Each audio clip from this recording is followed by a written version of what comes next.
Quarta-feira, 21 de maio, estamos no Clube Tiricaça. Acontece a sexta jornada técnica do setor alimentício, Moi. E nós estamos recebendo aqui o Antônio Juarez da Silva. Muita gente vai pensar, poxa, quem é esse cara? É muito mais fácil apresentar ele assim, ó, Juarez da Silva. Tudo bom, Juarez? Como é que vai? Bom dia.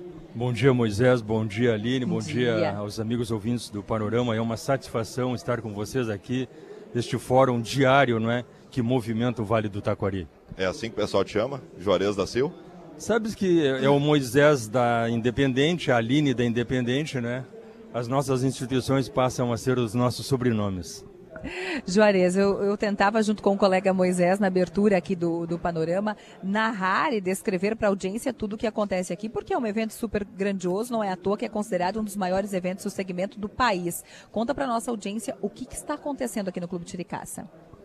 Aline, realmente é uma alegria, é um orgulho para nós como lajadenses, como Vale do Taquari e particularmente como Associação Comercial e Industrial de Lajeado, junto com o Grupo Técnico em Alimentos, o GTA, e junto também com o Grupo Técnico de Proteína Animal, o GTPA, estarmos promovendo este grande evento, a sexta edição de um evento voltado para o setor de alimentos, que podemos dizer com tranquilidade, é o maior evento do setor de alimentos fora do eixo Rio-São Paulo, não é? Então, isto foi enfatizado ontem tanto pela Tânia Greff, que é coordenadora do Workshop em Alimentos, e junto com o Ronald Marcos, é uma das coordenadoras técnicas da Jornada Técnica do Setor Alimentício. O presidente da ACIL, Jones Agonel, também disseram, não é? Nós estamos em Lajeado, o local certo, não é? Hoje Lajeado é a capital dos alimentos na região sul e como não está acontecendo nenhum evento similar no restante do Brasil, porque quando nós organizamos o evento a gente cuida isso, né? Podemos dizer que Lajeado é hoje a capital nacional do debate em torno do setor alimentar no Brasil. Tem uma diversidade comercial no Vale do Taquari, Juarez, e é importante que se tenha. Agora, o ramo da alimentação é uma espécie de potência aqui do nosso vale. E daí a gente fala desde o setor primário até a produção, até a industrialização de produtos. Isso também faz com que um seminário, com que um evento desse tamanho venha para a nossa região e que esteja aqui todos os anos. Não esteve ano passado devido à enchente, mas também é muito importante que a gente tenha sempre um evento desse tamanho aqui na nossa cidade. Exatamente, Moisés. Foi a vocação, a força da cadeia produtiva do setor alimentício, né? Produtores, os fornecedores, os players, os mais diversos envolvidos na cadeia produtiva. Segundo pesquisas realizadas por professores da Univates, cerca de 80% do valor adicionado do ICMS de Lajeado provém de empresas que estão, de alguma forma, ligadas à cadeia produtiva do setor alimentar. Isto mostra a nossa vocação. E a ACIL promovendo a Expo Vale, que é a nossa grande feira multissetorial realizada a cada 2 anos, nós percebemos lá em 2000 e a partir de 2010 por aí a força do setor alimentar e nós tivemos então o Workshop em Alimentos já vinha acontecendo há muitos anos, né? Esta é a 21ª edição do Workshop em Alimentos, mas em 2017 nós realizamos a primeira jornada técnica que foi no Hotel Vian. Aqui faço um registro também e um reconhecimento ao empresário Gilberto Gesoni Alves Soares, o Gilberto Soares, né? Nosso querido particular amigo, um grande líder que trabalhou muito e ele foi por muitos anos vice-presidente e diretor da ACIL nas mais diversas áreas, e o Gilberto é que concebeu a jornada envolvendo então o Workshop em Alimentos, trazendo um meeting empresarial que objetiva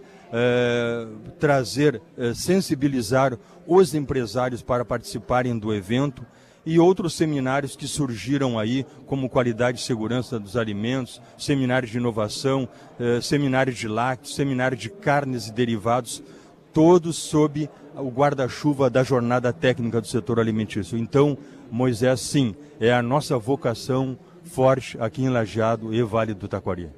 É uma intensa programação, né, Juarez? Começou ontem à noite, se estende pelo dia de hoje, amanhã da mesma forma. Nós temos aí talvez a pauta inovação e carnes e derivados como uma grande expectativa. Todas as tuas falas, todos os fragmentos desta grande programação são importantíssimas. Mas talvez inovação, carnes e derivados para a nossa audiência agora é o que chamou a atenção. A gente também trabalha desta forma, com grande expectativa do público que aqui está para esses 2 seminários? Sim, a programação é intensa e, Aline, eu vou me permitir compartilhar com vocês a beleza que foi a cerimônia de abertura ontem. Nós tivemos o nosso auditório, vocês conhecem aqui, totalmente tomado, o nosso cálculo aí, os colegas da imprensa mesmo projetaram, cerca de 250 pessoas estiveram ontem participando da cerimônia de abertura, que teve a palestra fantástica, uma palestra... o futuro da saudabilidade, o que vem por aí, proferida por um grande empresário, jovem empresário, super atilado, o Adriano Pegorelli, que veio de São Paulo e nos trouxe caracteres bem instigantes assim sobre como a indústria alimentícia está evoluindo e incidindo diretamente na nossa qualidade de vida e inclusive na nossa projeção de vida, não é? Me permite, temos tempo? Claro. Olha só, a Tânia Greff, a coordenadora, ela fez uma saudação muito fantástica, dizendo assim, ó, que há alguns anos ela recebeu, num grupo de WhatsApp, logo no início, assim, uma notícia antiga de que uma idosa de 45 anos havia sido atropelada nas ruas da nossa cidade. Uma idosa. Imagina. Ela disse que quando a mãe dela tinha a idade dela, a Tânia, estou reproduzindo o discurso de abertura da Tânia, a mãe dela tinha cabelos brancos, era uma senhora idosa. Hoje, né, ela é uma pessoa super atilada, não é? Super envolvida, uma grande líder com uma qualidade de vida fantástica. Ela diz, tudo isso se deve a quê? A qualidade dos nossos alimentos, os suplementos particularmente, que nos permitem o cabelo, né? Cabelo bonito da Aline, cabelo ter mais viço, a nossa pele se manter, enfim, toda a nossa estrutura física, orgânica, hoje se mantém muito mais, né? E a nossa projeção de qualidade de vida vai muito longe. Ontem o Adriano Pegorelli, nesta palestra de abertura, o futuro da saudabilidade que vem por aí, ele iniciou com uma lâmina, Moisés e Aline, muito instigante. Vamos viver até os 150 anos? Quem sabe, né? As projeções de vida estão aumentando muito mais, cada vez mais. Até um tempo atrás, não é, digamos assim, na Idade Média, você viver até os 40, 50 anos era uma loucura viver na Idade Média. E hoje nós temos a projeção de qualidade de vida aqui no Brasil, tanto para homens quanto para mulheres, e mulheres é muito mais, né? É muito mais do que 70 anos. Então ele diz, vamos viver até os 50? A gente não sabe, mas se a gente se cuidar, não é? Se a gente atentar para as 8 dimensões da qualidade de vida, do bem-estar, e entre elas a saúde física, a gente com certeza vai prolongar muito a nossa qualidade de vida. E tudo isso, Aline, voltando à sua pergunta, está em debate nestes 2 dias. Muito bem. Juarez, para fechar, quantas pessoas que vão circular aqui pelo Clube Tiro e Caça até amanhã? Nós estamos recebendo inscrições ainda, Moisés, Eli. É só as pessoas acessarem o site da Jornada da Alimentação ou o site da ACIL, e tem como fazer inscrições. Então a gente convida todas as pessoas que ainda não se inscreveram, todos que são do setor produtivo, empresários, executivos, estudantes ligados ao setor alimentar, venham aqui ao Clube Tiro e Caça visitar a exposição, não é? Nós temos quase 50 expositores aqui trazendo, não é, o que há de mais inovador na indústria alimentícia nacional. Será com certeza um momento de insights e, quem sabe, de abertura de novos horizontes. Então, nós já temos mais de 600 inscritos, mas estamos ainda, esse é um número dinâmico que vai oscilar até amanhã, e o nosso pessoal está acompanhando isso, mas a gente já tem hoje cerca de 20% de participantes a mais do que a última edição. E fica o nosso convite, venham ao Clube Tiro e Caça e se orgulhem do que é o setor produtivo alimentício de Lajeado e do Vale do Taquari, venham participar, venham abrir horizontes também para as suas empresas e os seus negócios. Juarez, agradecer tua participação, a gente sabe que precisa te liberar e parabéns pela organização desse grandioso evento, que ano que vem estejamos aqui de novo, trazendo novidades para a nossa audiência. Aline, eu só quero fazer ainda um merchan e convidar, claro. Além de toda a programação que acontece hoje, que é o 3º Seminário de Qualidade e Segurança em Alimentos, nós temos hoje no final da tarde o 5º Meeting Empresarial, que começa às 5h30, com a apresentação dos cases da PED Bebidas, uma empresa de kombucha, a Dorf Produtos Lácteos Artesanais de Teutônia e a Fermenta Biotecnologia. A Fermenta, por exemplo, uma empresa aqui de Lajeado, que está aqui no nosso Tecnovates, é uma empresa referência em âmbito nacional.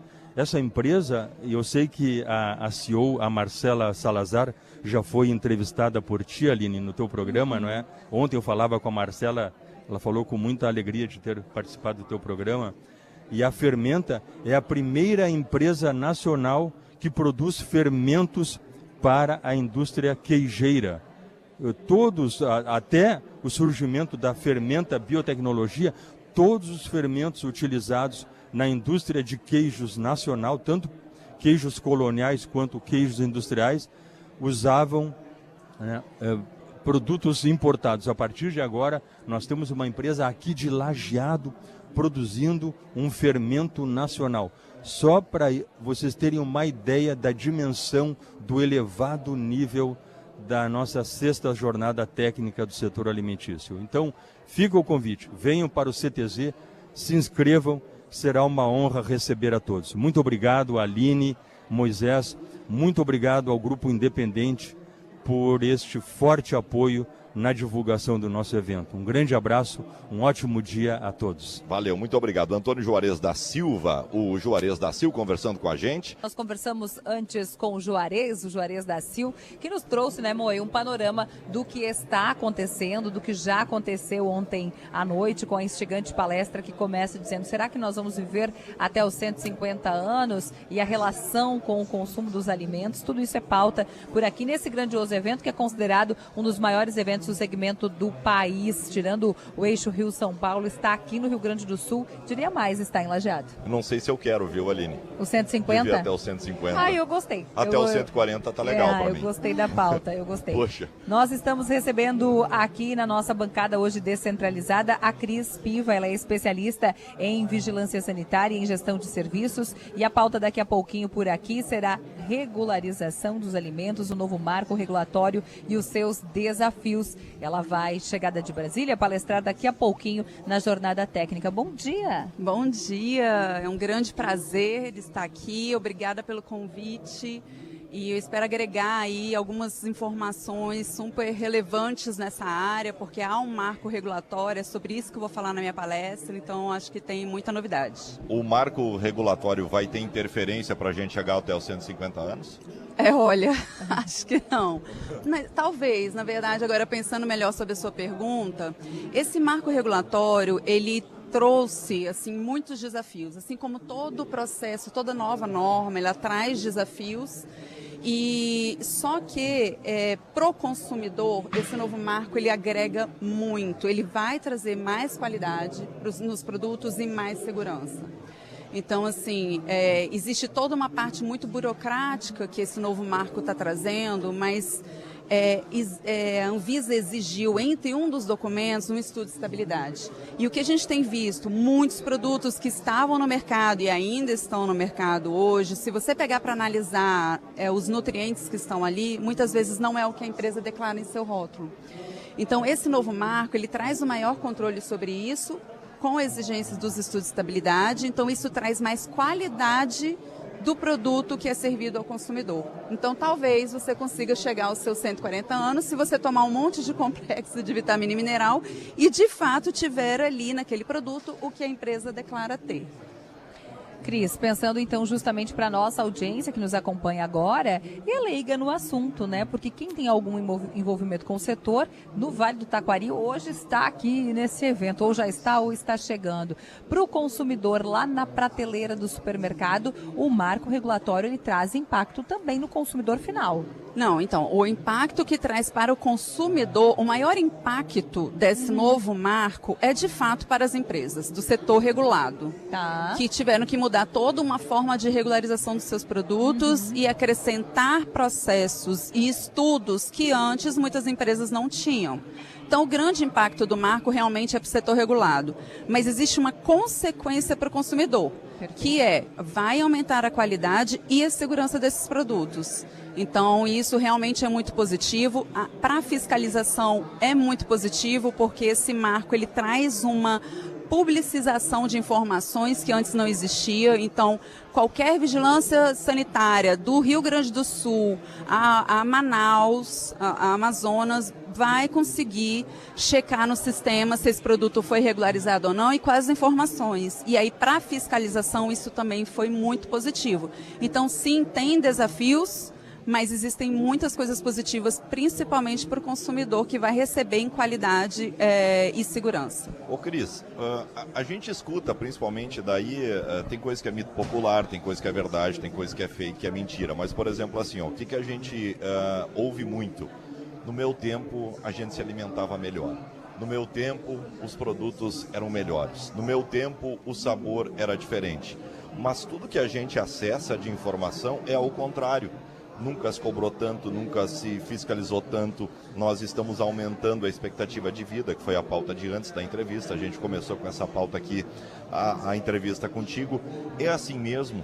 Os produtos estão melhores, a fiscalização está maior ou está cada vez maior e tu acha que a gente não vai retroceder, é daqui para cima? A tendência é a régua aumentar cada vez mais? Isso é a grande questão que tem se levantado, essa é a palavra, a régua está aumentando, então a Anvisa está aumentando as exigências técnicas, os requisitos para aprovar um novo ingrediente no Brasil hoje, ele é ele é elevadíssimo. Então, sim, a régua está aumentando, a qualidade dos produtos está aumentando. A fiscalização, ela ainda é um pouco precária, mas eu acho que com o fato da Anvisa agora ter terceirizado, assim, centralizado a parte burocrática com ela, para soltar a fiscalização, para ir para o campo, para o pós-registro, eu acho que isso tem também a agregar na fiscalização. Tá? Então, eu acho que só melhora. É óbvio que existem também, outra coisa que anda em paralelo com essa melhora, além da parte regulatória, é a parte científica. Existem muitas empresas muito boas investindo muito em estudos para que traga mais qualidade realmente e segurança nos produtos. Então, eu acho que a régua só aumenta, as empresas estão investindo e eu acho que o consumidor só tem a ganhar. Cris, eu ainda quero te perguntar sobre se há reflexo do marco regulatório para o setor se tratando de exportação, para vender para fora. De exportação, não, porque se você tem um produto que ele é exclusivo exportação, ele não precisa atender as regras do Brasil. Então, se você tem um produto que ele é só para exportar, você tem que atender, a empresa tem que atender as normas do país de destino. Então, você não precisa nem passar pela regularização conforme consta nas nossas regras aqui no Brasil. Então, você faz um processo, a empresa tem todo um rastreamento e de rastreabilidade dentro da empresa de que ela está fazendo isso só para exportação e não precisa atender as nossas regras aqui. E se for para Brasil e exportação, precisa atender dos dois, por óbvio. Exatamente. Aí você tem que atender a regra daqui e aí ainda conseguir atender e agregar as regras do país de destino. Cris, uma última questão de minha parte. Os nossos produtos, fazendo uma comparação com os produtos europeus, por exemplo, são melhores, estão no mesmo padrão, são piores? Porque isso também a gente escuta muito. Poxa, lá na Europa comem melhor, lá na Europa o produto é mais barato e é melhor que o nosso. Isso é verdade ou é mentira? Não, então, sobre a questão da Europa, eu vou te dizer que a Europa é um dos, assim, né, a União Europeia, junto com o EFSA, são órgãos regulatórios que são referência para a Anvisa. Então, a Anvisa olha muito o que está sendo feito na Europa e traz muitas dessas regras para cá, né? Só que lá a gente ainda consegue ver outras coisas sendo vendidas, outros investimentos e outras inovações lá que não chegam no Brasil. Mas por quê? O Brasil, ele ainda tem um processo de inovação muito moroso. Então, para eu conseguir incluir um aditivo novo num produto, incluir um novo ingrediente num produto, aqui demora às vezes 2-3 anos, se for o caso. Então, às vezes, a empresa não tem mais nem interesse naquele ingrediente, já está vendo outro ingrediente e a Anvisa ainda não aprovou o primeiro. Isso é falta de estrutura ou má vontade? É falta de estrutura. A área da Anvisa tem pouquíssimos funcionários. Daí o problema é do governo. Sim, tanto que eles estão tentando fazer concurso, mas fizeram um concurso agora, liberaram pouquíssimas vagas para a Anvisa. Dessas pouquíssimas vagas, eu nem tenho assim, a informação de que se algum desses que passaram foi para a área de alimentos. Então, são muito, a equipe da Anvisa é muito limitada para a quantidade de processos que ela precisa analisar. Então, um dos fatores ruins do Brasil é a morosidade. Então, isso interfere demais na inovação daqui. Cris, agradecer a tua disponibilidade de falar conosco. Você palestra daqui a pouquinho, depois das 10. E um pouquinho de tudo isso que nós conseguimos aqui compartilhar com a nossa audiência são assuntos que tu aborda na sequência na tua palestra. Sim, exatamente. Eu vou falar bem sobre como é este processo de regularização desses alimentos, né? Sobre o que exatamente é esse impacto, esse novo marco regulatório, o que ele trouxe de consequência e os seus desafios também, porque toda inovação, toda novidade, ela causa um processo de adaptação de todos os envolvidos e um prazo, né, e erros e acertos. Então, realmente há um processo agora, a gente está ainda num processo ainda disso, de adaptação à nova regra. Muito obrigado, Cristiane. Um abraço para ti, tá bom? Até a próxima. Obrigada, gente. Um prazer. Contem Boa comigo. Palestra. Tchau, tchau. Da mesma forma. E nós estamos na 6ª edição da Jornada Técnica do Setor Alimentício, que acontece aqui no Clube Tiricaça. Há pouco nós conversávamos com o Juarez da Sil, depois conversamos com a Cris Piva, que vai palestrar na manhã de hoje, e o Fernando. Fernando acabou de palestrar, Fernando de Jesus, que vem de São Paulo, acabou de palestrar por aqui. Fernando, bom dia. Bom dia. É um prazer estar aqui com vocês. Fernando, a tua pauta no palco agora, há pouquinho, foi como navegar em tempos incertos. Do que a gente está falando dentro desse setor da alimentação?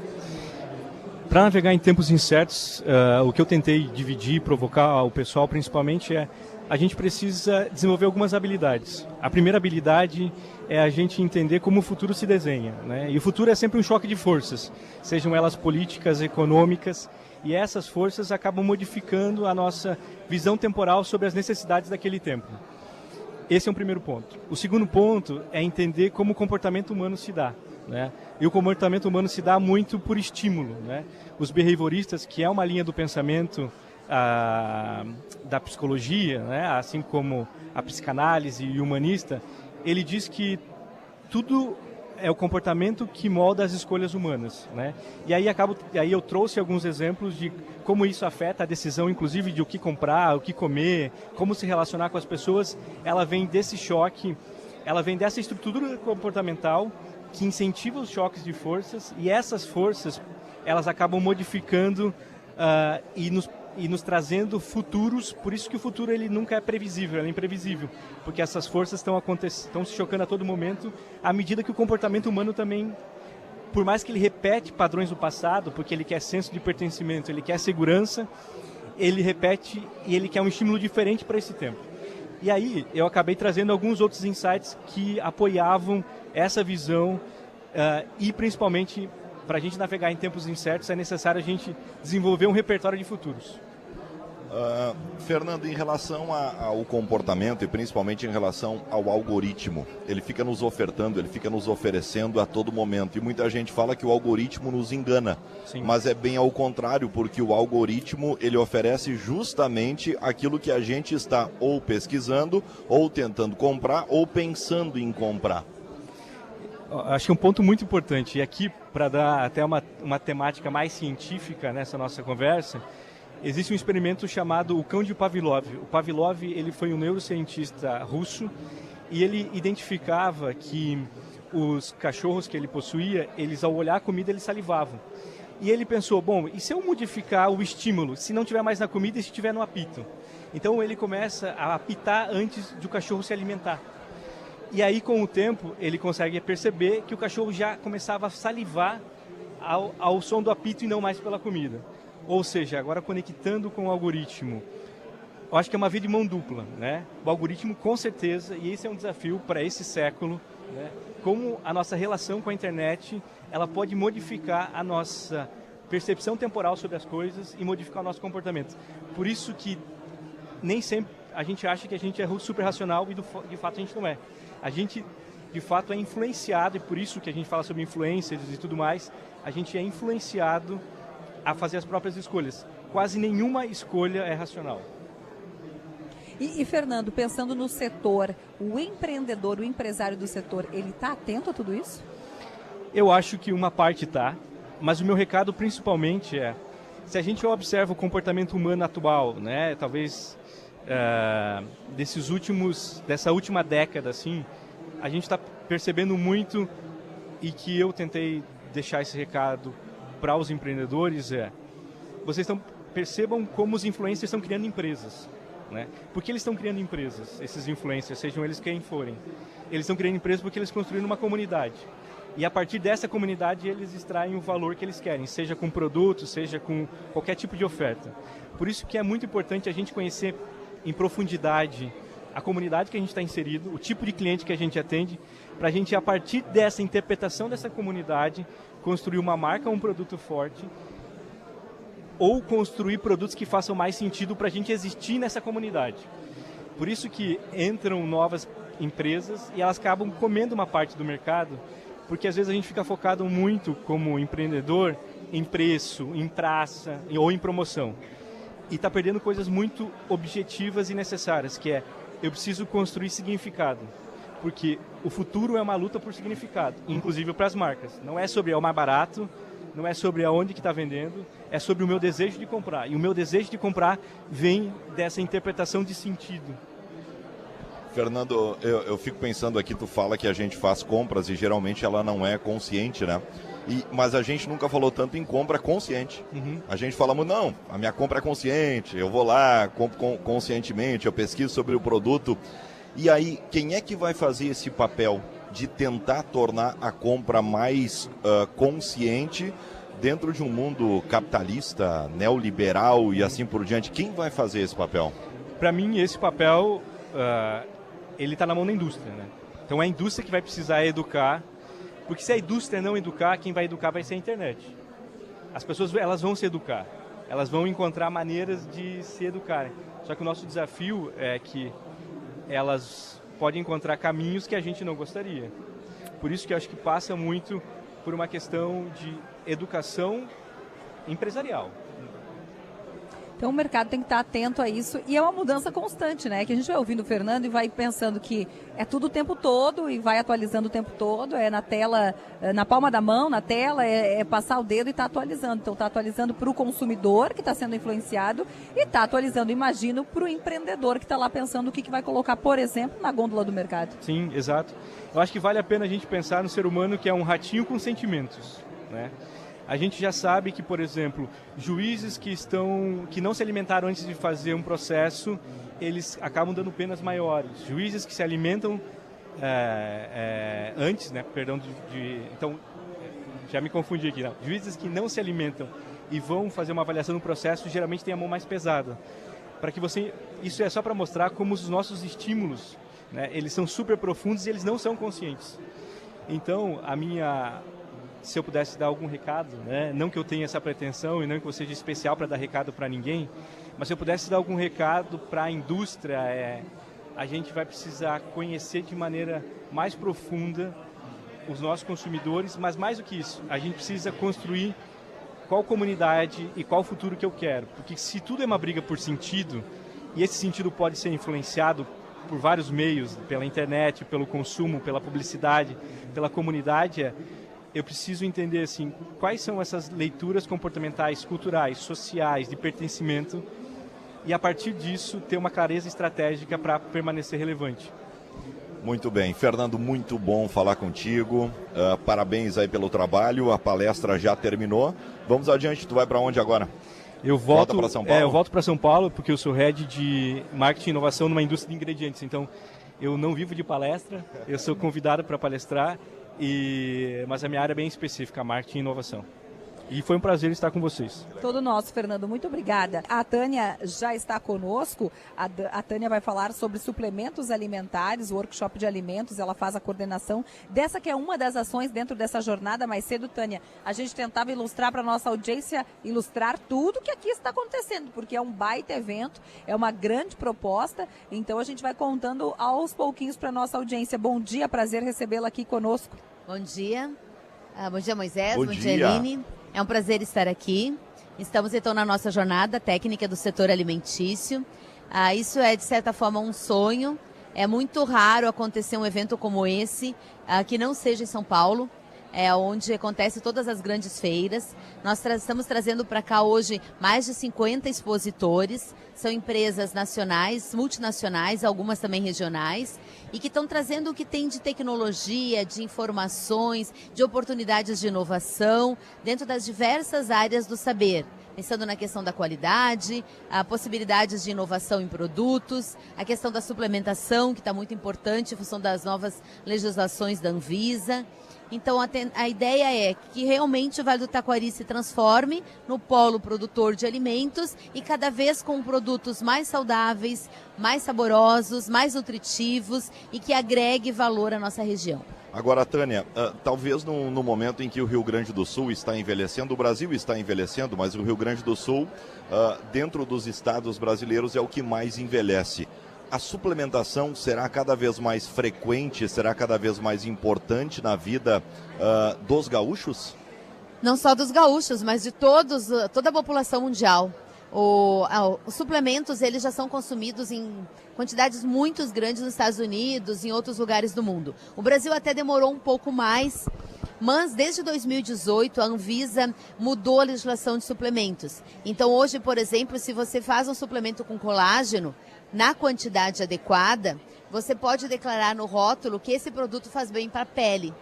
Então, essas alegações, por exemplo, se você faz um produto com cobre, você pode alegar no rótulo que esse produto auxilia na pigmentação do cabelo, que significa retardar o aparecimento dos grisalhos. Então, existem muitos benefícios. Redução de colesterol, melhoria do funcionamento do intestino, e são apenas alguns exemplos. E a população, sabendo disso, como a população, como você disse, que está envelhecendo, porque eu sempre digo, eu gostaria de chegar aos 100.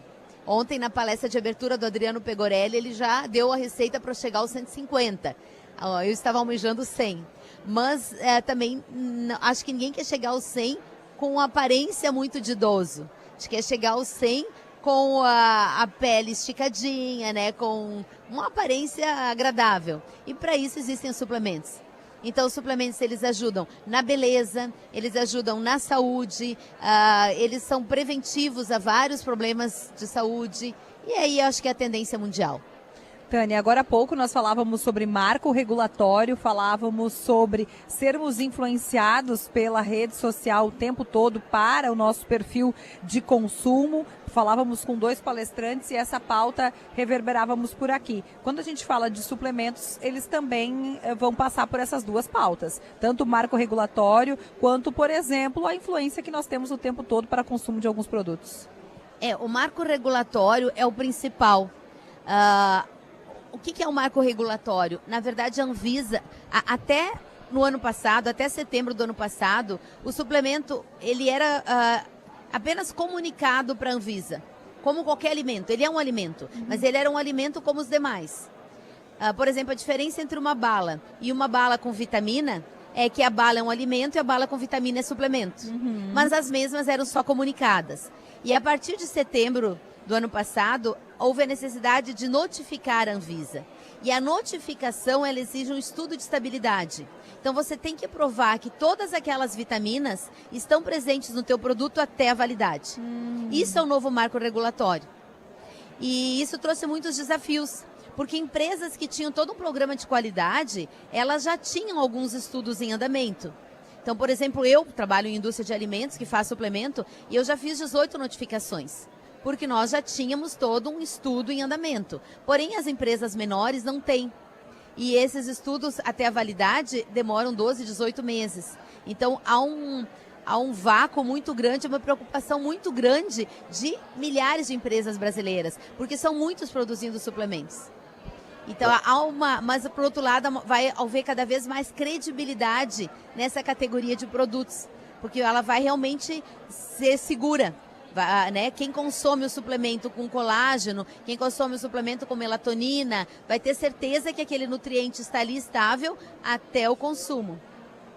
E, portanto, vai trazer os benefícios desejados. Tânia, tu citas um produto há pouco aqui em relação ao embranquecimento do cabelo e a retardar o embranquecimento. Eu não consumo, tá? Só para deixar bem claro, eu estou bem branco, bem grisalho. Nós estamos antecipando a utilização desses suplementos, e daí eu falo as pessoas que chegam na faixa dos 30, dos 40, porque há tempos atrás tinha que chegar na casa dos 70, alguns na faixa dos 60, nós estamos antecipando e isso ajuda na saúde, porque eu noto que me parece que a faixa etária e daí tentar entardecer esse envelhecimento ou envelhecimento saudável é uma das pautas mais frequentes aqui e uma das pautas centrais desse fórum, desse encontro.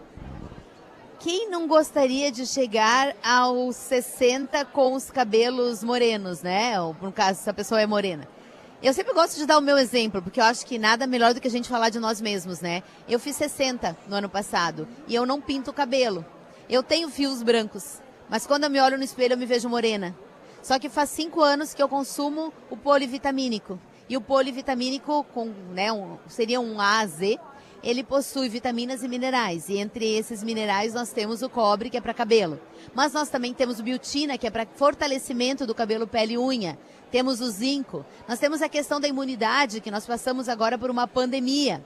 Então, por que algumas pessoas passaram tão bem pela pandemia e outras não?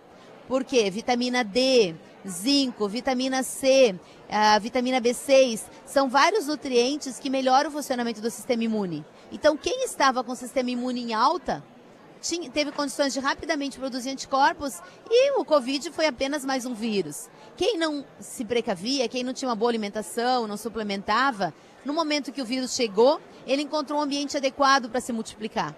E aí essa pessoa não conseguiu reagir ou demorou muito para conseguir ser recuperado da doença. E assim são vários outros exemplos. Funcionamento do intestino.